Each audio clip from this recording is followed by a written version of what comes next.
Now let's look at who decides of who does what with those frequencies. Those are the regulatory bodies. Of course, each country has a regulatory body that decides of what rules should apply to what part of the spectrum.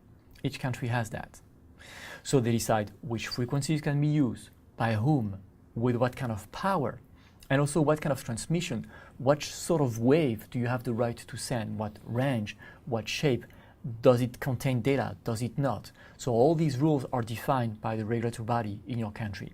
Most of the time, common organizations try to group their rules together because it's an extremely complex field and it's simpler to have rules that apply to more than one country. So we have regions where a typical rule would be applied. For example, the FCC, which is applied in the US, will have its rule that may be applied in many other countries because they just follow the FCC regulations or the FCC rules. In Europe, you have the ETSI that defines a common ground for most of the European countries.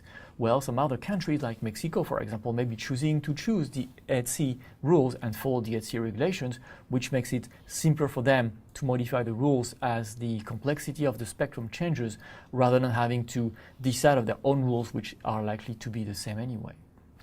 The one you see on the side is TELEC in Japan. Each country has its own regulatory body, but not all countries have different rules. There may be some common rules from one country to the other.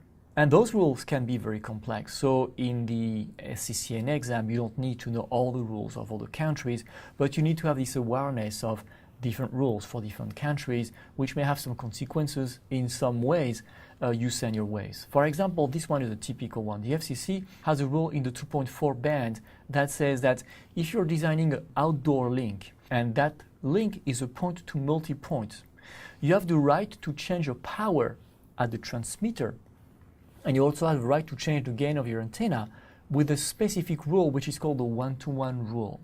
That says that if you decrease your transmit power at the access point by 1 dB, then you can increase your gain of your antenna. You can put another antenna with a gain of 1 dB more. So 1 dB you lose in power, you can gain that power at the antenna level. So that's pretty simple, right? Suppose you have a 20 dBm system on your access point, sending signal out to the antenna, and let's suppose that we don't care about the cable, and suppose that the antenna gain is 3 dBi. So that rule says that if on your transmitter you decrease by 1 dB, if you say you go down to 19 and then you decrease even more to 5 by 15 dB, these 5 dBs you removed on the transmitter can be gained on the antenna. So now your antenna, instead of being 3, can be 5 dBi more, which is 8 dBi. So that's the 1-to-1 rule. There is another rule which is for point-to-point links. The previous one was for point-to-multi-points, where you have an access point somewhere on the building and many other access points around trying to communicate with that hub. But for point-to-point links, the rule is different because the FCC thought that that would be probably long-range links, maybe across mountains and long distances where you might need more power. So instead of that 1-to-1 rule, in the point-to-point links, they use the 1-to-3 rules. That is to say, every dB you remove at the transmitter can be compensated by 3 dB gain at the antenna. So that's very different, right?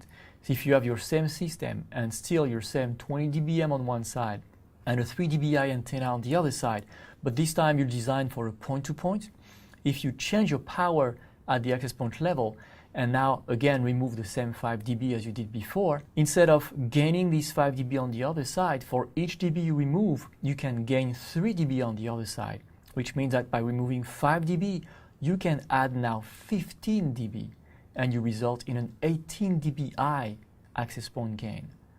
So you see, depending on where you design your system and what you design it for, the rules might be very different.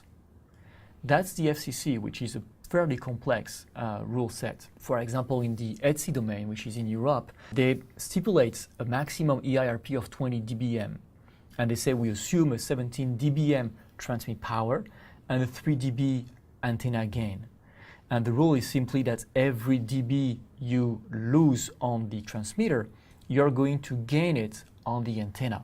So it's the 1-to-1 rule, and they don't look into if you're doing a point-to-point or a point-to-multi-point link. They just have one single rule. So it's simpler than the FCC, which has 2 rules depending on what application your outdoor link is supposed to be for.